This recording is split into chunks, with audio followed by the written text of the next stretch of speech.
क्या जिन्नात इंसान की जान ले सकते हैं? क्या किसी की मौत का जिम्मेदार एक जिन्न हो सकता है?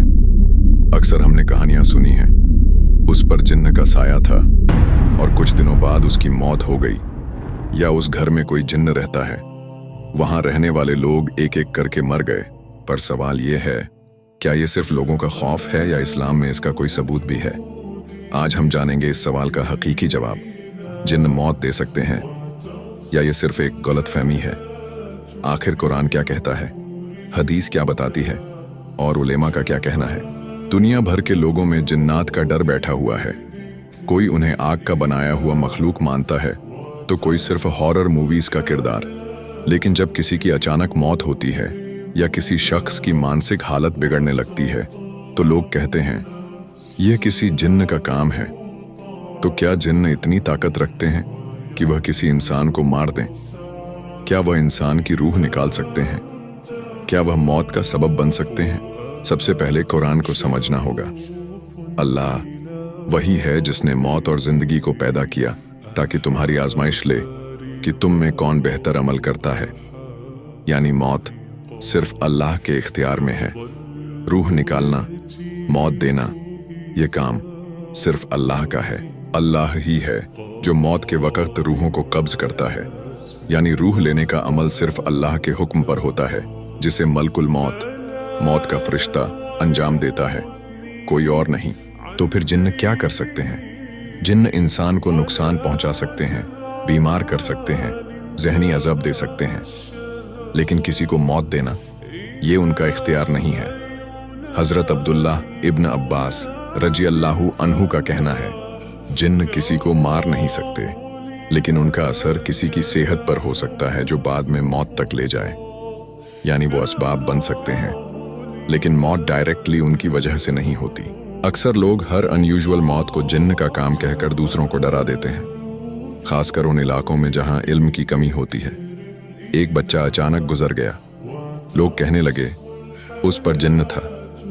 एक शख्स डिप्रेशन में सुसाइड कर गया, कहा गया उसके पीछे सिहर या जिन्नात था। लेकिन असल में यह सब अंधा अकीदा है। इस्लाम में किसी पर इल्जाम लगाना बिना दलील के गुनाह है, और जिन्न के नाम पर खौफ फैलाना एक बहुत बड़ा फितना है। आज के दौर में मेडिकल साइंस ने कई चीजों को एक्सप्लेन किया है। स्किज़ोफ्रेनिया, हेल्यूसिनेशन, एपिलेप्सी, इन सब में लोगों को आवाजें सुनाई देती हैं या अजीब हरकतें होती हैं। लेकिन हर ऐसी कंडीशन का मतलब जिन्न का असर नहीं होता।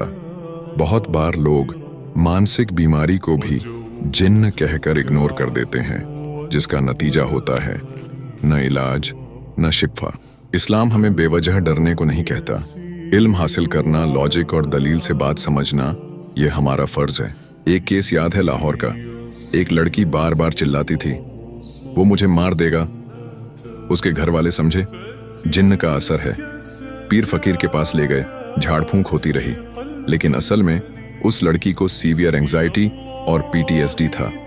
इलाज न मिलने पर उसकी हालत और खराब हो गई और उसने सुसाइड कर लिया। यह था असली जिन्न या हमारी जहालत का नतीजा? जिन्नात इंसान को डरा सकते हैं, गुमराह कर सकते हैं, लेकिन ला हौला वला कव्वता इल्ला बिल्लाह कहने वाले शख्स के पास जिन्न की कोई ताकत नहीं चलती। यकीनन शैतान या जिन्न का कोई इख्तियार नहीं है उन लोगों पर जो ईमान लाते हैं और अपने रब पर भरोसा करते हैं। तो अगर हम अल्लाह पर यकीन रखें, कुरान पढ़ें, नमाज की पाबंदी करें, तो कोई जिन्न, कोई सिहर, कोई मौत हमारी तकदीर नहीं बदल सकता। तो दोस्तों, अगली बार जब आप किसी की मौत का सबब जिन्न को बताने जाएं, रुक जाइए, सोचिए, समझिए। मौत अल्लाह के हुक्म से होती है, न जिन्न से, न इंसान से। जिन्न से नहीं, अपने गुनाहों से डरो। जिन्न से नहीं, अपने अल्लाह से रिश्ता मजबूत करो। और अगर आप ये बात गहराई से समझना चाहते हैं कि मस्जिद में लोग हैं लेकिन अल्लाह से दूर क्यों, तो हमारा अगला वीडियो जरूर देखिए। जो भी बातें मैंने कही, सबसे पहले अल्लाह मुझे उस पर अमल करने की तौफीक दे, फिर आप सबको भी अमल की दावत मिले। अगर मैंने कोई गलत जुमला कह दिया हो तो मैं सच्चे दिल से तौबा करता हूँ।